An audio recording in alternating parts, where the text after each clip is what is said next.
Hello students, Wasim Syed स्वागत है आपका एक बार फिर से हमारे और आपके प्यारे से YouTube चैनल के ऊपर, जिसमें हम लोगों ने लास्ट लेक्चर में बेसिक मैथमेटिक्स के वीडियो स्टार्ट किए थे, है ना। जिसमें आज हम लोग बहुत ही इंपॉर्टेंट टॉपिक लेने वाले हैं, that is linear equation in one variable, है ना। जिसके ऊपर ही आगे हायर स्टैंडर्ड में आपको linear equation in two variable रहेगा, जिसके ऊपर सम्स आपको सॉल्व करने हैं। तो चलो अभी सब में फर्स्ट हम लोग क्या करेंगे, ये कुछ प्रॉब्लम्स मैंने यहाँ पे लिख के रखे, ये प्रॉब्लम्स हम लोग सॉल्व करेंगे और सॉल्व करते करते समझेंगे कि कैसे हम लोग linear equation in one variable को सॉल्व करते हैं। सबसे पहले तो समझते हैं कि linear equation in one variable किसको बोला जाता है। तो उसके लिए सब में फर्स्ट वेरिएबल क्या होता है ना। वेरिएबल में जो भी कोई भी इक्वेशन में a से लेके z तक कोई भी अल्फाबेट जो आएगा उसको हम लोग क्या बोलते हैं, वेरिएबल बोलते हैं ना। जैसे कि यहाँ पे इस इक्वेशन में x आया है, यहाँ पे भी x आया है, यहाँ पे p आया है, यहाँ पे m आया है ना। तो जो भी वेरिएबल होता है, वेरिएबल में a से लेके z तक कोई भी अल्फाबेट आ जाएगा उसको हम लोग वेरिएबल बोलेंगे ना।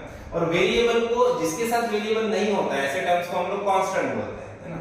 और वेरिएबल के साथ में जो हमारा नंबर होता है उसको हम लोग क्या बोलते हैं, कोएफिशिएंट बोलते हैं। जैसे कि x का कोएफिशिएंट यहाँ पे 2 है, x का कोएफिशिएंट यहाँ पे 3 है, x का कोएफिशिएंट यहाँ पे माइनस है ना, लाइक। अब ये क्या है, ये कांस्टेंट है, 8 के साथ कोई वेरिएबल नहीं, मतलब वो क्या है, कांस्टेंट है। समझ में आया। तो चलो अब solve the linear equation in one variable, ऐसा क्वेश्चन आएंगे आपको, solve the linear equation in one variable, ऐसे बोलेंगे। Solve the linear equation in one variable का मतलब क्या होता है, मतलब आपको वेरिएबल की वैल्यू निकालनी है, बस सिंपल है ना। वो क्वेश्चन ऐसा आएगा, solve the linear equation in one variable, और इक्वेशन ऐसा दिया होगा। मतलब क्या करना है, मतलब सिंपल, इसमें जो वेरिएबल है उसका वैल्यू निकालना है। मतलब यहाँ पे x का वैल्यू निकालना है, यहाँ पे x का निकालना है, यहाँ पे t का निकालना है, यहाँ पे m का वैल्यू निकालना है। समझ में आया। तो चलो सॉल्व करना स्टार्ट करते हैं। सब में पहला हमारा जो इक्वेशन है, अब यहाँ पे सॉल्व करने के लिए हमारे पास दो मेथड होते हैं।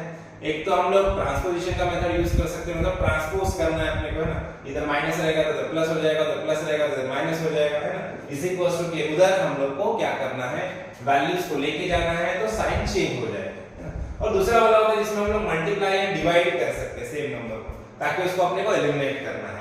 जैसे कि यहाँ पे अपने को इस इक्वेशन में अपने को x की वैल्यू निकालनी है, तो मैं ट्रांसपोजिशन मेथड आपको करके बताऊंगा जो सबसे इजी होता है, और आगे भी हायर स्टैंडर्ड में आपको वही यूज करना है ना। तो देखो 2x + 4 = 8 है। अब इस इक्वेशन में हम लोग को x की वैल्यू निकालनी है, तो हम लोग क्या करेंगे, x की वैल्यू निकालनी है तो x को छोड़ के बाकी जितने टर्म्स हैं उनको हम लोग को इज इक्वल टू के उस साइड में लेके जाना है, ट्रांसपोज करना है उस साइड, है ना।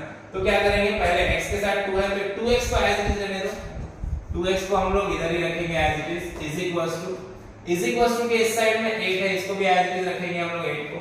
अभी जो +4 है इसको ट्रांसपोज करना है ना, तो अभी +4 इधर जाएगा तो क्या हो जाएगा, -4 हो जाएगा, उसका साइन चेंज हो जाएगा, सिंपल है ना। तो यहाँ पे +4 है, इधर ट्रांसपोज कर देंगे तो ये आ जाएगा इधर, और ये हो जाएगा -4, है ना। तो अभी देखो इसको सॉल्व कर लेते हैं। 2x = 8 - 4 क्या आएगा, +4, है ना।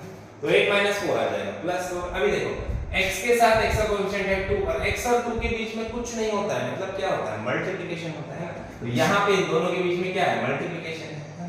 अब x के साथ 2 मल्टीप्लिकेशन में इसको उधर ट्रांसपोज कर देंगे हम लोग, तो क्या हो जाएगा, ये मल्टीप्लिकेशन से इज इक्वल टू किधर जाएगा, तो डिवीजन में चला जाएगा, है ना। तो यहाँ पे देखो ये x इज इक्वल टू क्या होगा, 4/2। अब ये इधर मल्टीप्लिकेशन का इधर डिवीजन में चला गया। अब मल्टीप्लिकेशन का जब डिवीजन में गया तब इसका साइन चेंज नहीं होगा, है ना। साइन कब चेंज होगा, अगर प्लस में है तो इधर आएगा साइन चेंज होगा, माइनस हो जाएगा, अगर माइनस में है तो इधर आएगा साइन चेंज हो जाएगा, प्लस हो जाएगा। लेकिन अगर मल्टीप्लिकेशन का डिवीजन में जाता है या डिवीजन का मल्टीप्लिकेशन में आता है ट्रांसपोज होके, तब उसका साइन चेंज नहीं होता है, ये पक्का याद रखना, ठीक है। तो अभी देखो, अब 4/2 क्या हो जाएगा, 2 1 2 2 2 4, तो x की वैल्यू क्या आ गई हमारी, 4। तो इस तरह से हम लोगों ने इस linear equation in one variable को सॉल्व कर लिया, है ना। तो सिमिलरली हम लोग को आगे की इक्वेशन भी सॉल्व करनी है। देखो सॉल्व करके बताता हूं मैं। यहाँ पे सेकंड इक्वेशन देखो, यहाँ पे क्या है, ये 3x है, ये 9x है। देखो यहाँ पे 3 के साथ भी x है तो 9 के साथ भी x है। 3x और 9x दोनों कैसे हैं, हमारे लाइक टर्म्स है ना। तो हम लोग को पता है जो भी लाइक टर्म्स होते हैं उनको हम लोग ऐड या सब्ट्रैक्ट कर सकते हैं, है ना। सो अब ये दो लाइक टर्म्स है तो इनको हम लोग ऐड कर सकते हैं। तो सिंपल हम लोग को क्या करना है, यहाँ पे भी x है, यहाँ पे भी x है, तो दोनों में से x को क्या करना है, कॉमन ले लेना है। तो x को हम लोगों ने कॉमन ले लिया तो ब्रैकेट में क्या बचा, 3 - 9, ओके, इज इक्वल टू इधर रहा हमारा 36। अब देखो 3 - 9 क्या हो जाएगा, 3 - 9 हो जाएगा 6 इज इक्वल्स टू इधर 36 है। अब x के साथ जो -6 है हमारा वो कैसा है, मल्टीप्लिकेशन में है, तो इसको ट्रांसपोज कर दो, इधर आ जाएगा तो क्या हो जाएगा, डिवीजन में चला जाएगा। साइन चेंज होगा क्या, नहीं, है ना, क्योंकि मल्टीप्लिकेशन का डिवीजन में जा रहा है, ट्रांसपोज कर रहे हैं उसमें ना। तो x इज इक्वल्स टू क्या हो जाएगा, 36 अपॉन -6 है। तो हम लोग को पता है 6 1 6 6 6 36 होता है, तो आंसर क्या आएगा, -6। तो x की वैल्यू क्या आ गई, -6 आ गई, तो ये रहेगा हमारा आंसर। सिमिलरली अब थर्ड इक्वेशन देखो, थर्ड क्वेश्चन में क्या दिया है हम लोग को, थर्ड क्वेश्चन में हम लोग को दिया है 5p minus 15 is equals to 20 minus 2p 20 minus 2p। अब यहाँ पे क्या करना है हम लोग को, सिंपल क्या करना है, जो वेरिएबल वाले टर्म्स हैं तो एक साइड लेके जाओ, जो कांस्टेंट है उनको एक साइड लेके जाओ, है ना। जैसे यहाँ पे 5 के साथ p है और इधर 2 के साथ p है, तो इनको एक साइड में लेके आओ। जैसे यहाँ पे 5p है, 5p को एज इट इज लिख दो, इस -2p को इधर लेके आओ, ये -2p है, इसको इधर ट्रांसपोज करेंगे तो क्या हो जाएगा, +2p हो जाएगा। और ये -15 हमारा as it is equals to इधर का 20 भी एज इट इज, सिर्फ क्या किया हम लोगों ने, इस -2p को इधर ट्रांसपोज किया तो वो हो गया +2p, है ना। समझ में आया। अब देखो यहाँ पे भी p है, यहाँ पे भी p है, तो ये दोनों में से हम लोग क्या करेंगे, p को कॉमन ले लेंगे, है ना। तो यहाँ पे इन दोनों में से p को हम लोग कॉमन ले लेते हैं, तो ब्रैकेट में क्या बचेगा, यहाँ पे क्या है 5 प्लस इधर क्या है 2, है ना। अब इस -15 को हम लोग उधर लेके जाएंगे, नेक्स्ट स्टेप में लेके जाते हैं। तो देखो इज इक्वल्स टू 20, अब ये -15 को उधर लेके जाओ, 5 + 2 क्या हो जाएगा 7, तो ये इधर बचेगा 7p, है ना, इज इक्वल्स टू ये 20, है ना। अब ये -15 इधर गया तो क्या हो जाएगा, +15, ट्रांसपोज किया हम लोगों ने, है ना। इसको ट्रांसपोज कर दिया हम लोगों ने इस साइड में, -15 का क्या हो गया, +15 हो गया, है ना। समझ में आया। तो अब देखो 20 + 15 इसको ऐड कर लेते हैं हम लोग, कितना हो जाएगा, 20 30 35, है ना। तो ये आ गया 35। अब p के साथ 7 हमारा कैसा है, मल्टीप्लिकेशन में, तो इसको हम लोग क्या करेंगे, इसको इधर ट्रांसपोज कर देंगे, किधर जाएगा, डिवीजन में चला जाएगा।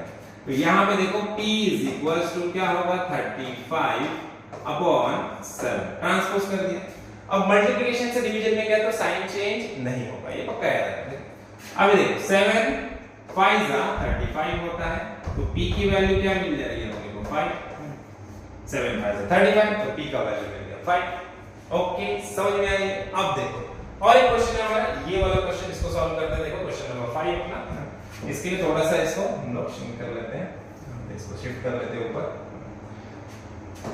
सो देखो ये क्वेश्चन नंबर अपना 4, यहीं पे स्पेस बन गया, यहीं पे सॉल्व कर लेते हैं इसको। देखो अभी क्वेश्चन नंबर 4 हमारा यहाँ पे, इधर अभी 2 है हमारे पास, है ना। यहाँ पे 2 हम लोग को इधर मल्टीप्लिकेशन के, दोनों के मल्टीप्लिकेशन है, सब में पहले इस 2 को इधर लेके जाएंगे।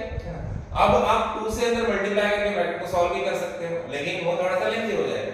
2 ऑलरेडी कॉमन है, इसको इधर लेके चले जाओ, 8 और 2 दोनों मल्टीपल्स है, 2 के टेबल में 8 आता है तो कट जाएगा डायरेक्ट। तो यहाँ पे क्या करें, 2 इधर मल्टीप्लिकेशन में इसको ट्रांसपोज करो, इधर आ जाएगा, है ना। तो देखो इधर क्या बचेगा, फिर इधर 6m minus 5m बचेगा, इधर 8 है हमारा, 2 मल्टीप्लिकेशन में ट्रांसपोज होके इधर डिवीजन में आ जाएगा, डिवाइडेड बाय 2 हो जाएगा, सिंपल है। अब यहाँ पे भी m है, यहाँ पे भी m है, तो दोनों में से m को क्या कर लेंगे हम लोग, कॉमन ले लेंगे m को, तो ब्रैकेट में क्या बचेगा, 6 minus 5 is equals to 2 1 2 2 4 8 होता है, तो यहाँ पे 4 आ गया। अब 6 minus 5 क्या होगा, 6 minus 5 1, कैसा बनाएगा, +1। तो देखो m into 1 is equals to क्या होगा, m हो जाएगा। किसी भी वैल्यू को हम लोग 1 से मल्टीप्लाई करते हैं तो आंसर वही आता है ना। सो इसके लिए m is equals to क्या आ जाएगा, 4 आ जाएगा। ये रहा हमारा आंसर, है ना। समझ में आया। तो यहाँ पे इस तरह से हम लोगों ने जितने भी क्वेश्चन थे वो सॉल्व कर लिए हैं, और आई होप कि आपके सारे कंसेप्ट क्लियर हुए हैं, आपको प्रॉब्लम्स अच्छे से समझ में आए हैं, आपको एकदम क्लियर हो गया है कि linear equation in one variable का क्वेश्चन आएगा तो उसको कैसे सॉल्व करते हैं। सो अगर वीडियो अच्छा लगा है तो वीडियो को लाइक कीजिए, ज्यादा अपने दोस्तों के साथ शेयर कीजिए, और चैनल को सब्सक्राइब करना ना भूलिए। तो मिलते हैं नेक्स्ट वीडियो में नेक्स्ट प्रॉब्लम के साथ, तब तक के लिए थैंक यू, बाय बाय।